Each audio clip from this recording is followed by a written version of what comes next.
Yan na naman. Ito si nanay.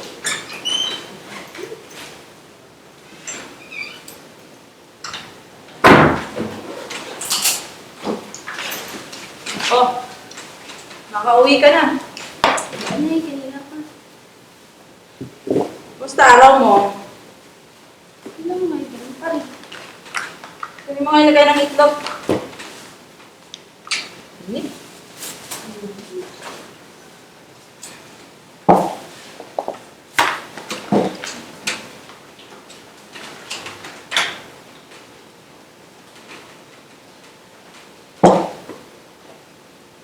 Nay, Oh, sasabihin sa akin sa'yo. ano? Di ba na mataas naman yung grades ko? Saka nag-aaral naman ako lang. Siyempre. Kayang-kaya mo yun eh. Tsaka, siyempre, mana ka sa nanay mo.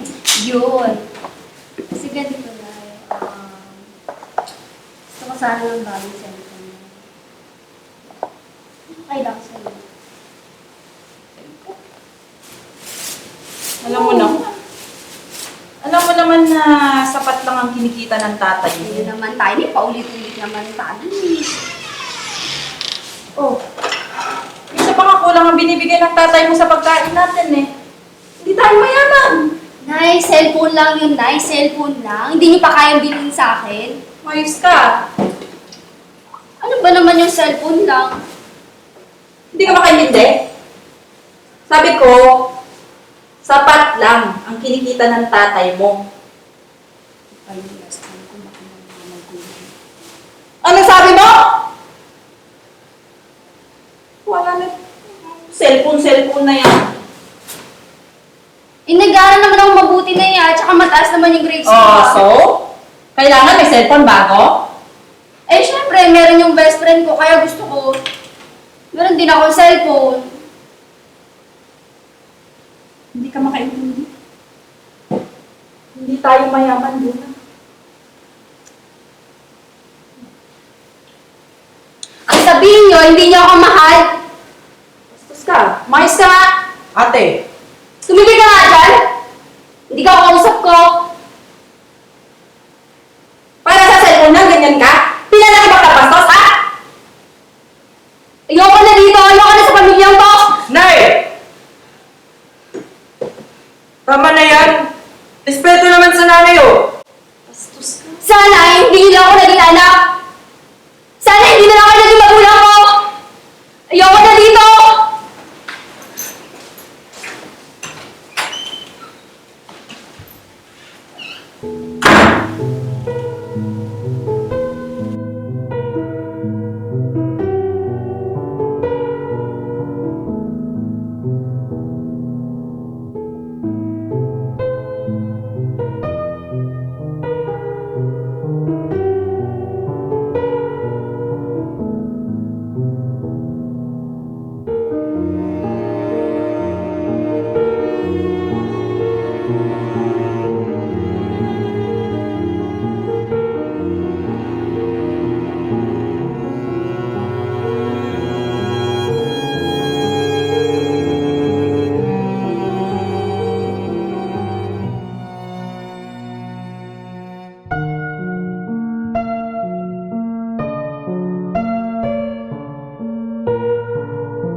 Hey, best, let's take a picture.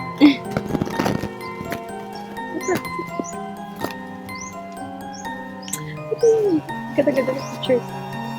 Uy, parang ang saya-saya mo yung best, ah. Oo naman, best. Wala ba napapansin?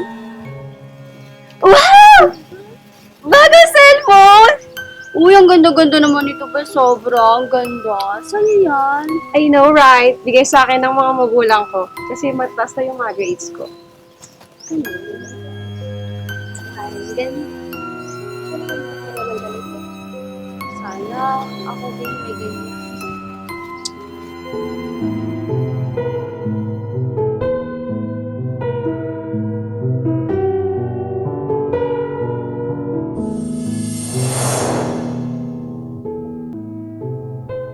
Lord, sorry po sa nagawa ko at nasabi ko kay nanay. Sa totoo lang, mahal na mahal ko po sila at di ko naman po talaga kailangan ng bagong cellphone. Nainggit lang talaga ako sa best friend ko. Lord, sana mapatawad ako ni nanay.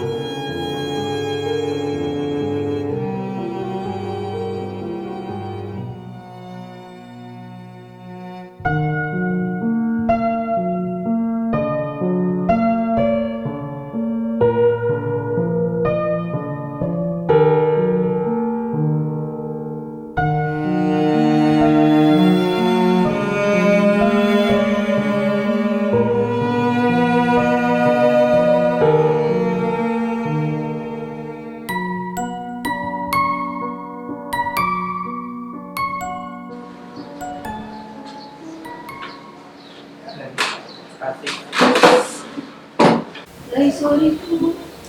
Okay na yun na. Pasensya ka na din. Nabigla ang nanay.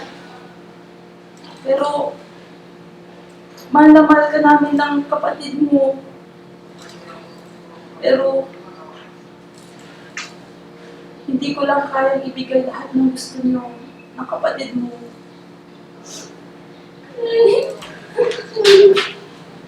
Pasensya na. Pinapaintindihan nila ako ng huli. Maraming maswerte pa nga tayo sa ibang tao eh. Hindi tayo merong tirahan. Buong yung ating pamilya.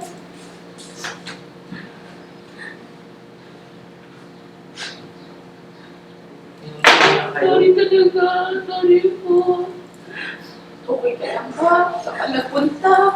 Wala ako na eh. Sorry talaga. Pinag-alala ko sa sorry ko. Anak